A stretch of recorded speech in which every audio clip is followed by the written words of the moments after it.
आप सभी लोगों की भारी डिमांड पर मैं लेके आ गया हूँ फैंस के क्वेश्चन सीरीज़ का एपिसोड नंबर 1। और अगर मुझे इस वीडियो पर अच्छा रिस्पांस मिलता है तो मैं इस सीरीज़ को आगे भी कंटिन्यू ज़रूर करूँगा। तो फैंस के क्वेश्चन सीरीज़ के पहले एपिसोड में मैं आपके लिए 5 इंटरेस्टिंग क्वेश्चंस लाया हूँ जिनके आंसर्स मैं आपको दूंगा। जैसे कि हेला ने बाइफ्रोस्ट खोलने के लिए गंगनीर का यूज़ क्यों नहीं किया, टोनी को कैसे पता था कि पीटर पार्कर ही स्पाइडरमैन है, कैप्टन ने सोल स्टोन कैसे लौटाया, और ऐसे ही कुछ इंटरेस्टिंग क्वेश्चंस। लेकिन उससे पहले हेलो दोस्तों, मेरा नाम है साहिल और आप देख रहे हैं सुपर हीरो गॉसिप्स। तो बिना टाइम गवाए चलो शुरू हो जाएं।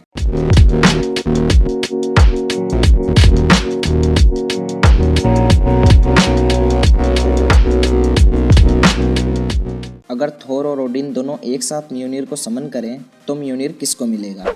अब आप में से जिन लोगों ने थॉर मूवी देखी है उनको पता ही होगा कि म्योनिर पर एक इंचेंटमेंट है जिससे सिर्फ वर्दी लोग ही उसे उठा सकते हैं, और उस इंचेंटमेंट को म्योनिर पर और कोई नहीं बल्कि ओडिन ही डालते हैं। इसलिए अगर ओडिन चाहें तो वो म्योनिर पर से थॉर के कंट्रोल को ओवरराइड भी कर सकते हैं, जिसका मतलब ये है कि कभी भी अगर थॉर और ओडिन म्योनिर को एक साथ समन करते हैं तो म्योनिर ओडिन को मिलेगा।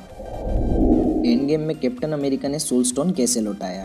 तो अवेंजर्स एंड गेम मूवी में हमने देखा था कि कैप्टन टाइम में पीछे जाते हैं ताकि वो सभी इन्फिनिटी स्टोन्स को उस पॉइंट पर रख सकें जहां से उन्हें लिया गया था।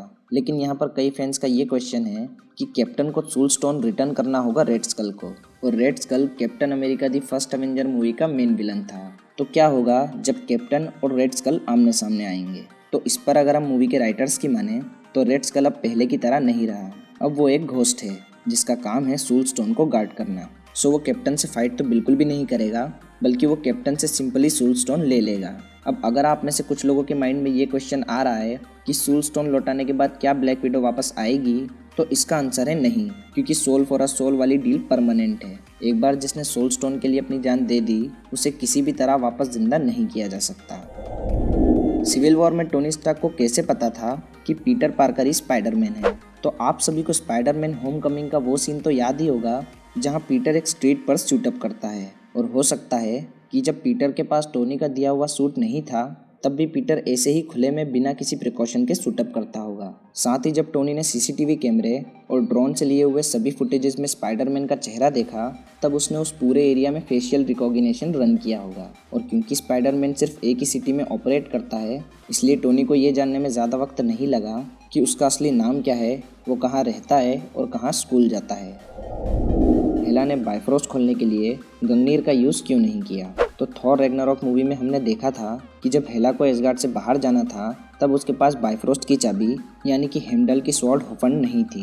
लेकिन थॉर 1 में हमने देखा था कि बाइफ्रोस्ट को गंगनीर से भी समन किया जा सकता है। तो फिर हेला ने बाइफ्रोस्ट को खोलने के लिए गंगनीर का यूज़ क्यों नहीं किया? तो इसका सिंपल सा आंसर ये है कि हेला को पता ही नहीं था कि गंगनीर से भी बाइफ्रोस्ट को समन किया जा सकता है। क्योंकि थॉर रैग्नारॉक मूवी में जब हेला अपनी दुख भरी कहानी सुनाती है तब हम देख सकते हैं कि ओडिन गंगनीर को साथ में लेकर बैटल करने जाते थे, जिसका मतलब ये है कि ओडिन ने कभी हेला के सामने गंगनीर से बाइफ्रोस्ट को ओपन नहीं किया, क्योंकि अगर ओडिन ऐसा करते तो वो लोग कभी वापस नहीं आ पाते। क्योंकि बाइफ्रोस्ट को खोले रखने के लिए गंगनीर को उसके मैकेनिज्म के अंदर रखना ज़रूरी है। जैसे ही गंगनीर उस मशीन से बाहर निकलेगा बाइफ्रोस्ट बंद हो जाएगा, और अगर ओडिन ऐसा करते तो वो कभी भी एसगार्ड पर वापस नहीं आ पाते। अब क्योंकि हेला को ये पता ही नहीं था कि गंगनीर से भी बाइफ्रोस्ट को ओपन किया जा सकता है, इसलिए थॉर रैग्नारॉक मूवी में हेला ने गंगनीर का यूज़ नहीं किया बाइफ्रोस्ट को ओपन करने के लिए।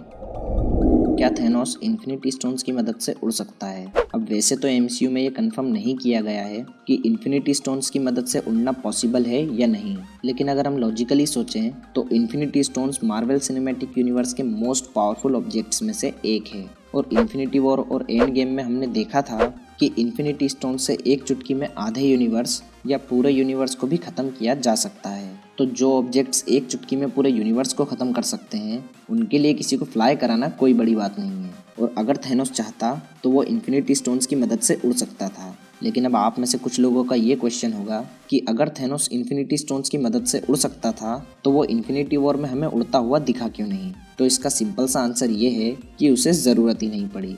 इन्फिनिटी वॉर में थैनोस अनस्टॉपेबल था, किसी सुपर हीरो का उस पर भारी पड़ना तो दूर, कोई उसके आगे टिक भी नहीं पा रहा था। सो वो उड़कर क्या करता? लेकिन अगर वो चाहता तो वो इन्फिनिटी स्टोन्स की मदद से ज़रूर उड़ सकता था। तो दोस्तों ये थे उन कुछ क्वेश्चंस के आंसर जो कभी ना कभी आपके माइंड में आए होंगे। तो इस वीडियो में बस इतना ही। आई होप आपको ये वीडियो पसंद आई होगी, और अगर आपको ये वीडियो पसंद आई है तो अभी के अभी इस वीडियो को लाइक कर दो। अपने फ्रेंड्स और फैमिली मेम्बर्स में जितने लोग भी एमसीयू को फॉलो करते हैं उनके साथ इस वीडियो को शेयर करो, क्योंकि आई एम श्योर अगर वो एमसीयू को फॉलो करते हैं तो उनके लिए भी वीडियो उतनी ही इंटरेस्टिंग रहेगी जितनी कि ये आपके लिए थी।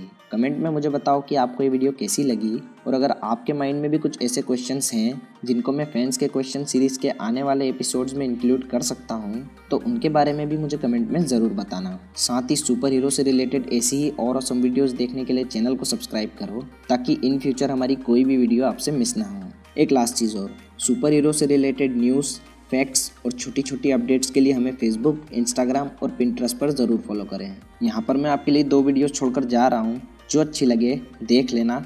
और अगर आपने मेरी सारी ही वीडियोस देख रखी हैं तो फिर आप मेरी अगली वीडियो का वेट करो, और आपको ज़्यादा वेट नहीं करना पड़ेगा, क्योंकि मैं जल्दी आपके लिए एक न्यू वीडियो लेकर आ जाऊँगा। लेकिन तब तक के लिए goodbye and keep watching superhero gossips.